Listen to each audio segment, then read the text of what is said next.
You've noticed how your voice changes when you ask for something you think you don't have. It's subtle, almost invisible, but it's there, a slight tightening in the chest, a quiet leaning forward in your energy, a sense that something is outside of you, and you're trying to reach it. This isn't about words. It's about the space underneath them, because lately you've started to sense something strange.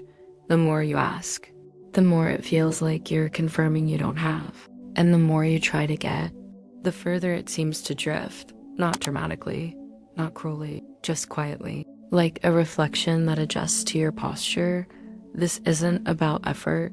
It's not about desire. It's not even about wanting something deeply. It's about the feeling you step into when you ask. And you felt the difference before. There were moments in your life when things just arrived. Not because you begged, not because you chased, but because you were already standing in something steady. You didn't need proof. You didn't need reassurance. You weren't asking from lack. You were simply aligned with what felt natural, and it moved. That contrast has been sitting in the back of your awareness for a while now. You may not have named it, but you've noticed it. Sometimes asking feels open and clear. Other times it feels heavy, almost shrinking. The same words, different state, and the reflection changes. There's more happening here than it first appears. We'll return to that in a moment, because this isn't about stopping desire.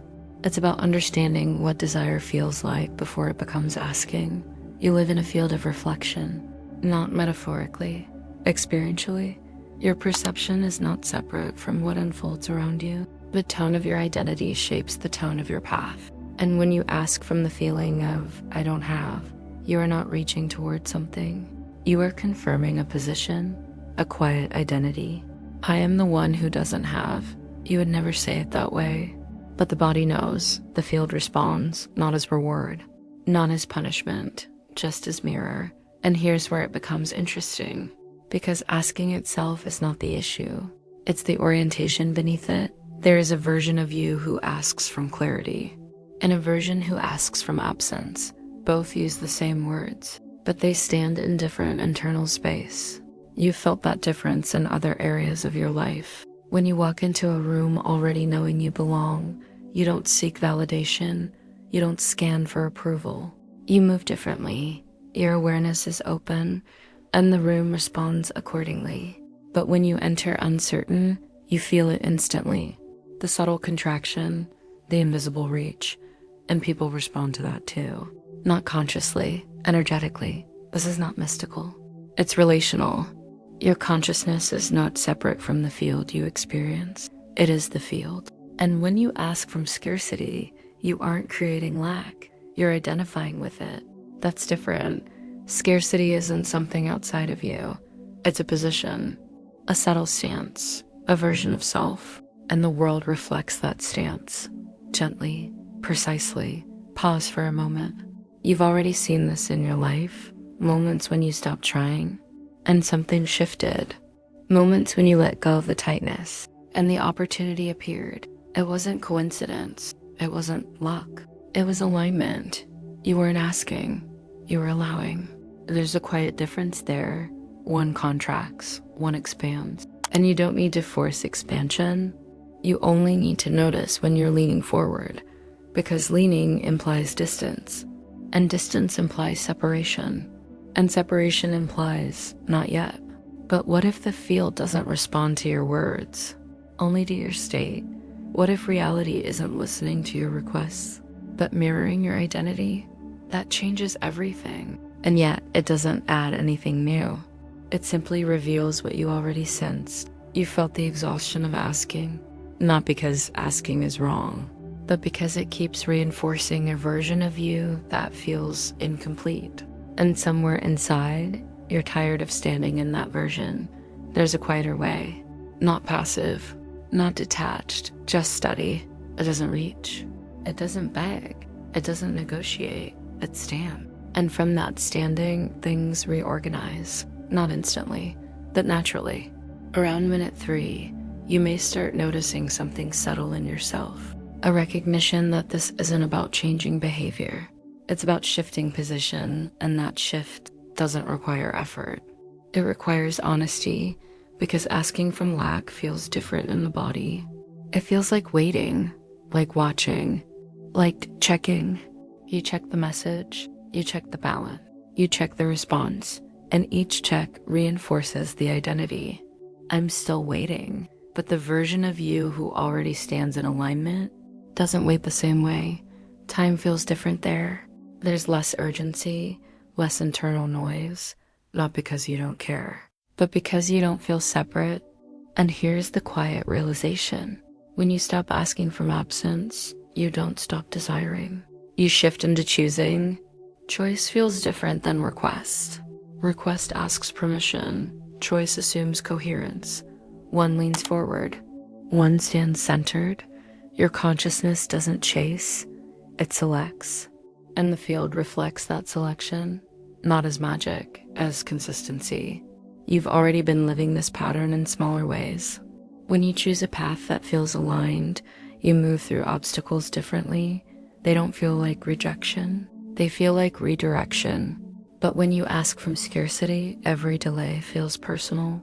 Every silence feels like denial. Because the identity underneath is fragile, and fragility amplifies absence. Take a breath here. Notice how this feels in your own experience. There's no instruction, just observation. You don't need to fix anything. You only need to see where you're standing.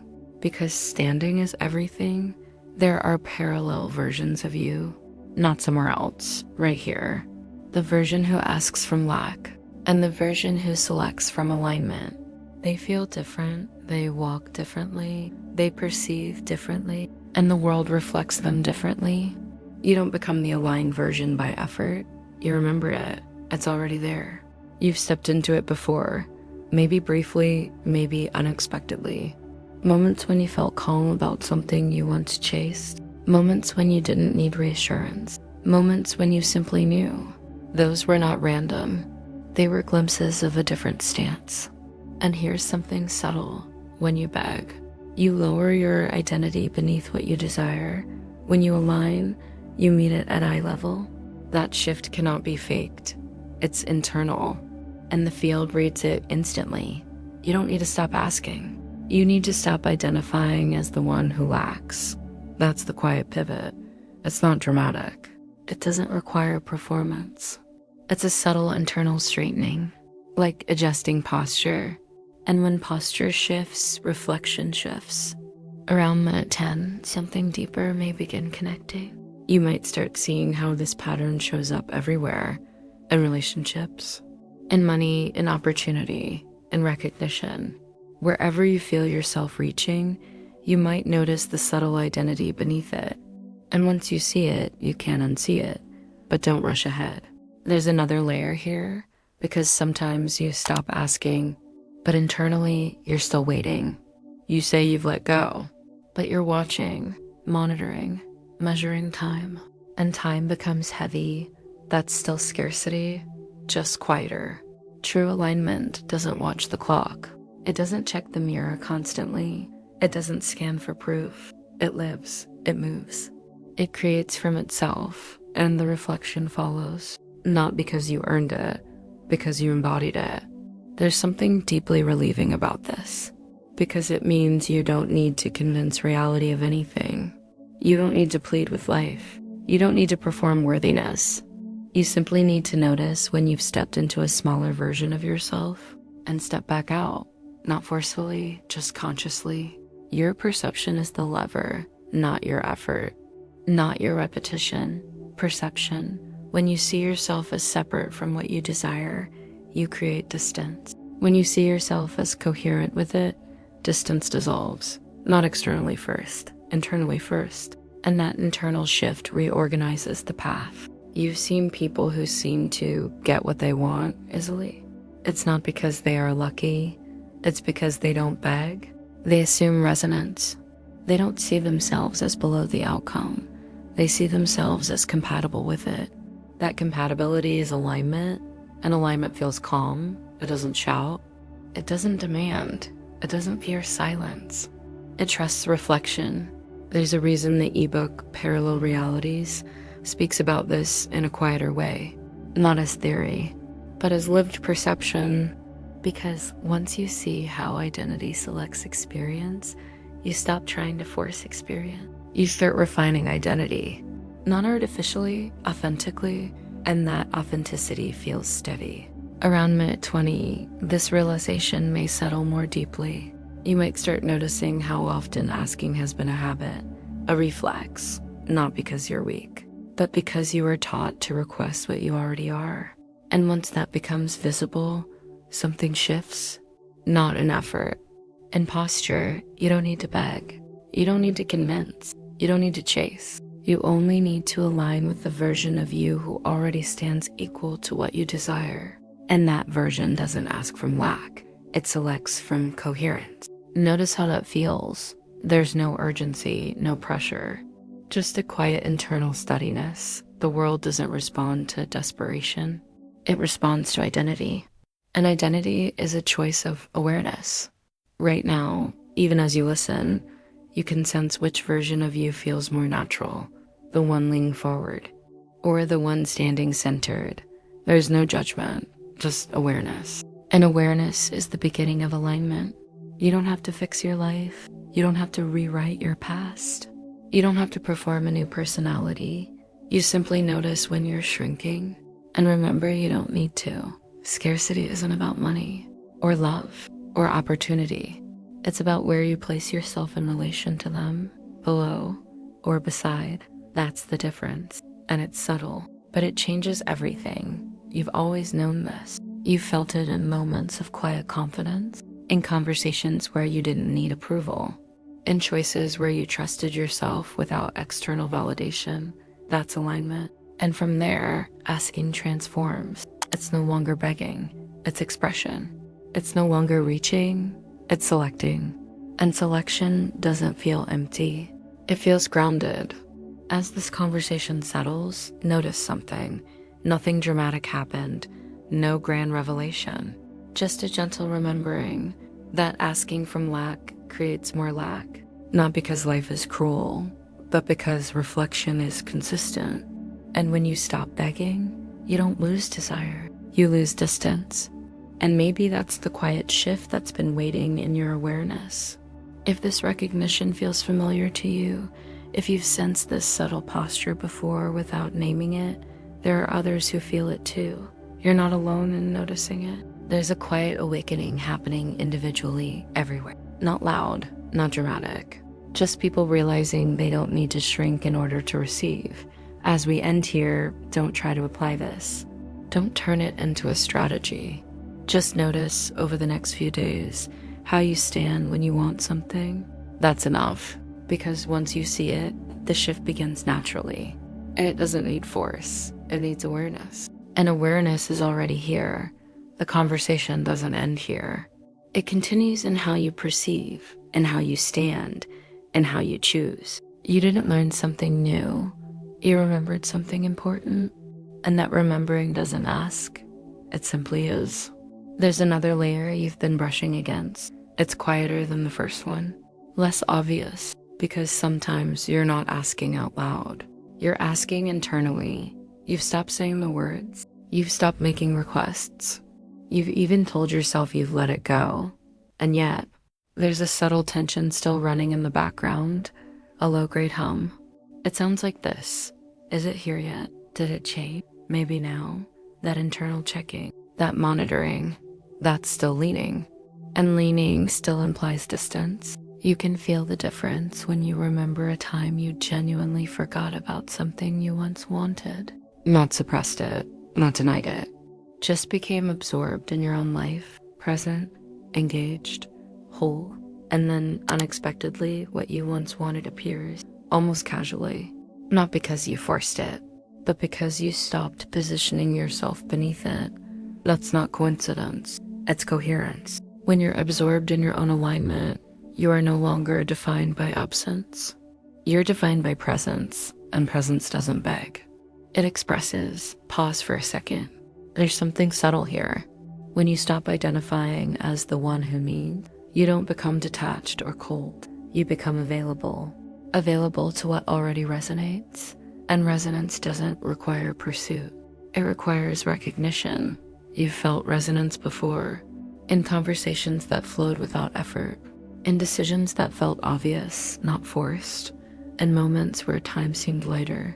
That lightness is alignment, and alignment doesn't feel like striving. It feels like being. There's a reason effort alone feels exhausting, because effort without alignment is friction, and friction amplifies the sense of separation. The more you push, the more you feel the resistance. And resistance feels like confirmation that something is missing, but resistance is often just misalignment, not punishment, not rejection, just feedback. You don't have to fight feedback. You only have to read it. And sometimes the feedback is this simple. You're standing in the wrong version of yourself, not morally wrong, just mispositioned. Like trying to tune a radio by turning the volume up instead of adjusting the frequency. More volume doesn't create clarity, it creates noise. And asking louder doesn't create alignment, it reinforces identity. Notice how this lands in your body. There's no urgency here, no pressure to change immediately, just awareness, because awareness is already movement. When you see the pattern clearly, you stop participating in it unconsciously. You begin to notice when you're leaning, when you're subtly lowering yourself beneath what you want, when you're measuring your worth against outcomes. And once you notice that, something else begins to emerge. A steadier version of you, not arrogant, not entitled, just equal. Equal to what you desire, equal to what you choose, equal to the life you're stepping into. That equality is not something you earn. It's something you allow. And allowing feels different than demanding. Demanding carries tension. Allowing carries certainty. Certainty without proof. That's the part that feels unfamiliar at first, because you've been trained to believe certainty must be justified. But internal coherence doesn't require external validation. It generates it, not instantly, but consistently. You may start to see how often you've asked for reassurance, subtly, from people, from circumstances, from time itself. And each reassurance felt temporary, because reassurance doesn't change identity. It soothes it, temporarily. But when identity shifts, reassurance becomes irrelevant. You don't need someone to confirm what you already stand in. And that standing is quiet. It doesn't announce itself. It doesn't defend itself. It simply holds. There's a deeper kind of confidence here. Not loud confidence, not performative, but grounded. Like someone who knows where they are without checking a map every few minutes. And that grounded presence changes how reality reflects you. Not because the world is testing you, but because the world mirrors your position. If you position yourself as the seeker, you experience seeking. If you position yourself as the one who already resonates, you experience alignment. Seeking has movement, alignment has flow. Movement can be frantic. Flow is steady. You've tasted flow before. You just didn't realize how connected it was to identity. There's something else here too. Sometimes you've been afraid to stop asking because you think asking keeps the desire alive. As if letting go of the request means letting go of the possibility. But possibility doesn't depend on pleading. It depends on coherence, and coherence doesn't disappear when you stop reaching. It strengthens, because you're no longer dividing yourself between me and what I want. You're recognizing continuity. There was never true separation, only perception of it, and perception shapes experience, not as philosophy, as lived reality. You've seen how two people can walk into the same situation and experience completely different outcomes, not because the situation changed, but because their state did. Their identity filtered the reflection. And you are no different. Your awareness is not passive. It's participatory. You don't watch reality. You co-create it through stance, through perception, through identity. This isn't about controlling every detail. It's about understanding the tone you're standing in, because tone sets the field, and the field responds. There's a reason desperation feels magnetic in the wrong way. It pulls experiences that confirm desperation, not as punishment, as resonance. And resonance doesn't judge, it matches. You don't need to eliminate desire. You don't need to suppress longing. You only need to notice when longing turns into self-diminishment. That's the pivot. Longing can be expanded. It can feel inspiring, open, curious. But when longing becomes a reminder of what you lack, it contracts. And contraction shapes reflection. You can sense the difference instantly. Expansion feels like possibility. Contraction feels like waiting. And waiting, when rooted in scarcity, feels heavy. But waiting from alignment feels spacious. It's not anxious. It's patient without trying to be patient. It's engaged with life as it unfolds, not fixated on a single outcome. And that spaciousness allows more to move. You might start noticing small shifts in your daily interactions, the way you phrase things, the way you hold eye contact, the way you react to delays. And in those micro moments, you'll see the pattern. Are you shrinking or standing equal? That question alone changes posture, not because you force it, but because you see it. Seeing changes position. Unconscious patterns thrive in darkness, but once illuminated, they lose their grip. And you don't need to fight them. You only need to recognize them. There's something freeing about realizing you don't need to beg for what resonates with you. What resonates finds coherence naturally. It doesn't need convincing. It doesn't require performance. It meets you where you stand. And if something doesn't meet you there, it may not be misfortune. It may be misalignment. And misalignment is not failure. It's feedback. Feedback guiding you toward a more coherent version of yourself. You've probably felt moments where something you wanted deeply simply didn't happen. And later, you realized it didn't match who you were becoming. At the time, it felt like lack. Later, it felt like protection, not mystical protection, just alignment recalibrating. You don't always see it in the moment, but awareness grows over time. You start recognizing the pattern sooner. You start adjusting posture faster. You stop spiraling into self-doubt as quickly because you understand something subtle. Reality is not withholding, it's reflecting. And reflection is neutral. It doesn't care about your narrative. It responds to your state. That realization isn't heavy. It's empowering, not in a dramatic way, in a grounded way. It means you are not at the mercy of circumstance. You are in relationship with it. And relationships change when stance changes. You don't need to chase respect when you embody it. You don't need to chase opportunity when you align with it. You don't need to chase love when you stand as someone who doesn't feel beneath it. Chasing implies hierarchy. Alignment implies equality. And equality feels calm. It feels stable. It feels natural. There's no rush in equality, no internal panic, no constant checking, just steady presence. And steady presence alters the mirror. As this settles, you might feel a quiet shift in how you think about asking, not as something wrong, but as something revealing. Asking shows you where you stand. It exposes the version of you that's active. And once you see that version clearly, you can choose differently, not through force, through awareness. There's something deeply reassuring about knowing you don't need to beg. You don't need to perform lack in order to receive. You don't need to dramatize desire to keep it alive. You only need to stand in the version of you that already resonates with what you're choosing. That version is not future. It's available now. It's not perfect. It's coherent. And coherence is magnetic in a way that effort cannot replicate. Effort can move mountains, but coherence moves pathways. And pathways feel natural. They don't feel forced.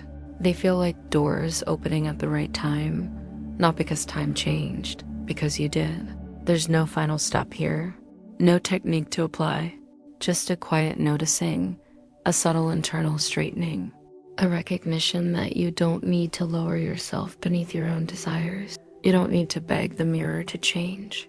You only need to adjust the stance being reflected. And that adjustment doesn't require struggle. It requires honesty. Where have you been shrinking?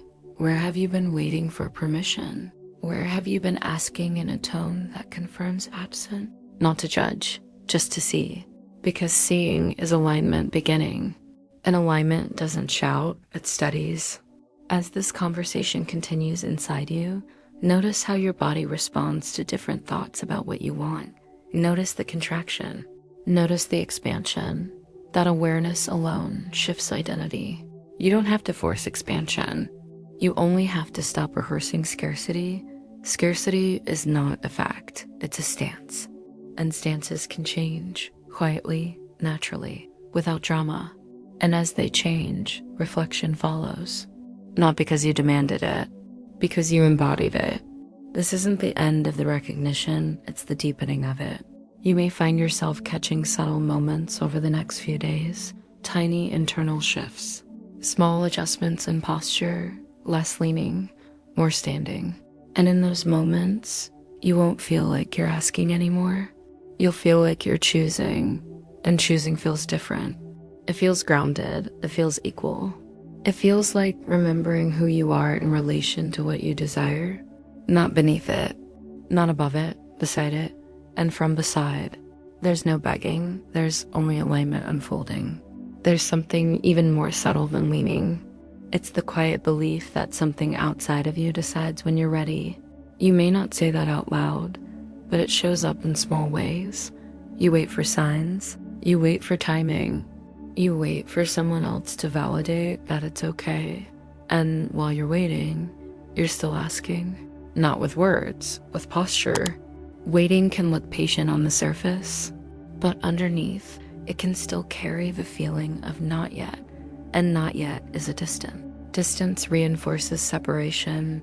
Separation reinforces scarcity. You can feel the difference between natural unfolding and delayed permission.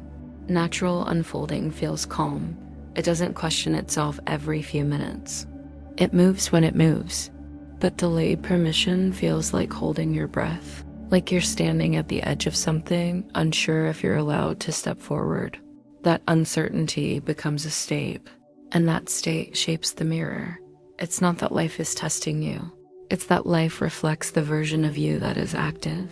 If the active version feels uncertain, the reflection will echo uncertainty. If the active version feels equal, the reflection feels responsive. This is where asking transforms into something else entirely. It becomes a declaration, not spoken loudly, not forced, just internally settled. You don't ask because you lack. You speak because it's true for you. There's no pleading in that. There's clarity. Clarity carries a very different energy than need. Need leans forward. Clarity stands still. And when you stand still in clarity, movement happens around you. Not because you control it, because your stance organizes it. You've experienced this in conversations. When you speak from insecurity, people sense it. They may not know why, but the tone shifts. When you speak from grounded knowing, people relax. The room adjusts. The same happens with your path. Your path isn't separate from your consciousness. It responds to the frequency of identity, and identity is not who you think you are. It's who you feel yourself to be. That feeling becomes the baseline. From that baseline, choices emerge. From those choices, experiences unfold. You don't manifest through effort. You align through honesty, and honesty is quiet. It doesn't need theatrics. It simply recognizes where you're standing. There's something powerful about realizing you don't need to convince reality of your worthiness. Worthiness isn't negotiated, it's embodied. When you negotiate your worth, you lower it. When you embody it, you don't discuss it. You live from it. That shift feels almost invisible, but it changes everything. You stop asking, am I allowed? And start living as if the answer was always yes, not recklessly, not arrogantly, just naturally. There's a reason children don't beg for the sun to rise. They assume it will. They don't negotiate with gravity. They trust the field. Somewhere along the way, you learn to doubt that trust. You learn to ask carefully, to request politely, to hope quietly, and while politeness has its place, self-diminishment does not. There's a difference between humility and shrinking. Humility is grounded. Shrinking is fear. Fear of being too much. Fear of asking too boldly. Fear of assuming too confidently. But confidence isn't loud. It's steady. And steady doesn't need to beg. It moves as if coherence is natural. because it is.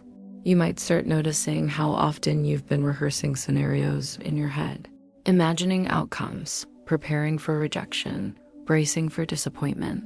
That bracing is a subtle form of asking from scarcity. It assumes misalignment before alignment has even had a chance to move. An assumption shapes perception. Perception shapes interaction. Interaction shapes reflection. It's not mystical. It's relational. You're in relationship with your own consciousness first.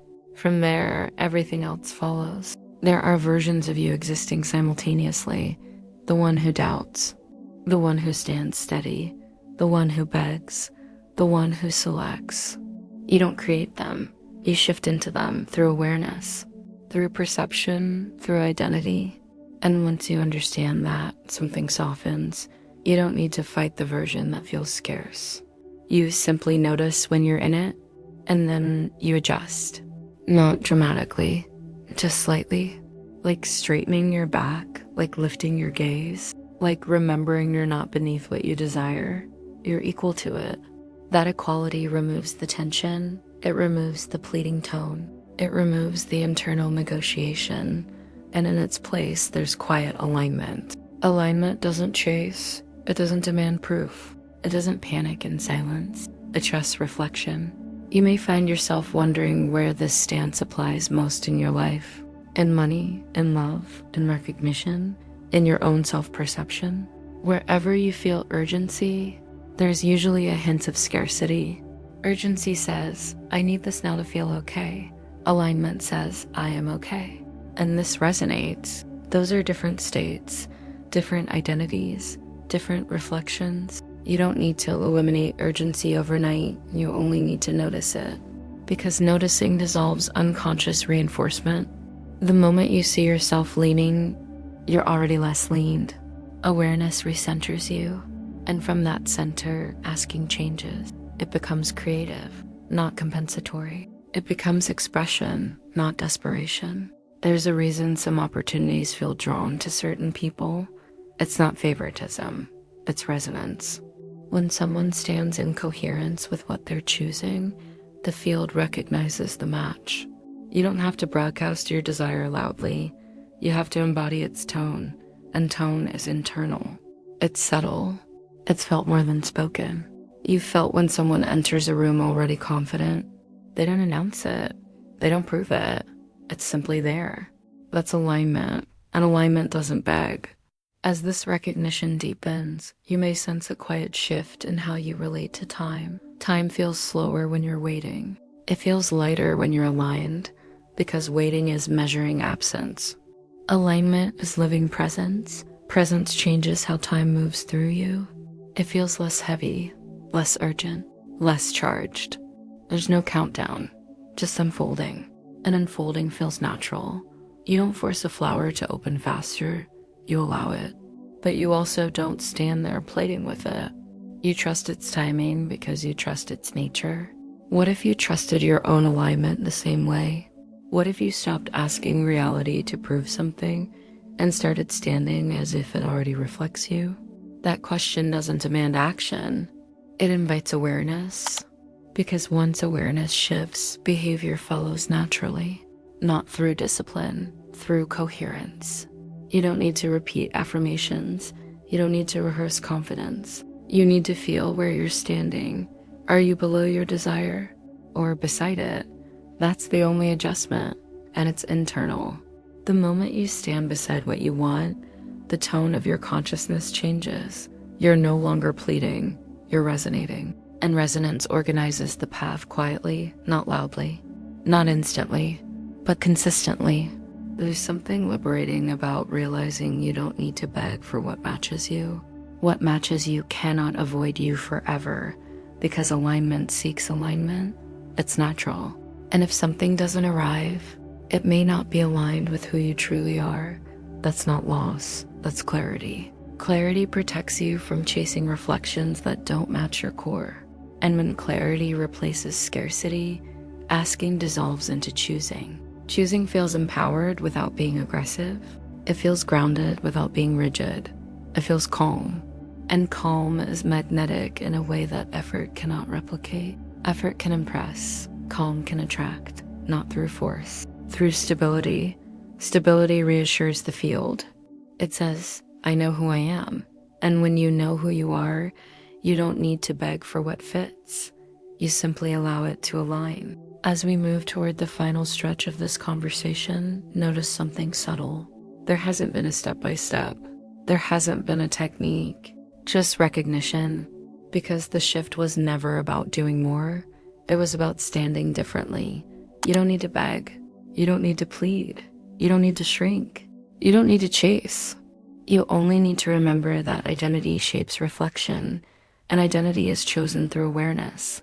You've always had access to the aligned version of yourself, the one who stands equal, the one who trusts coherent, the one who doesn't ask from lack. You don't become that version through effort. You recognize it, and once recognized, it feels natural. It feels like you, not a performance, not a strategy, just truth. And from truth, reflection reorganizes quietly, naturally, without begging, without scarcity, just alignment unfolding. The conversation doesn't end here. It continues in how you notice your stance tomorrow, and how you feel when you want something, and how you hold yourself in moments of uncertainty. You don't need to change everything at once. You only need to see clearly, because clarity shifts identity, and identity shapes experience. Not dramatically, but consistently. You don't have to beg. You don't have to ask from absence. You can stand beside what you desire, equal to it, and let reflection respond. Not because you demanded it, because you embodied it. An embodiment doesn't beg. It simply is,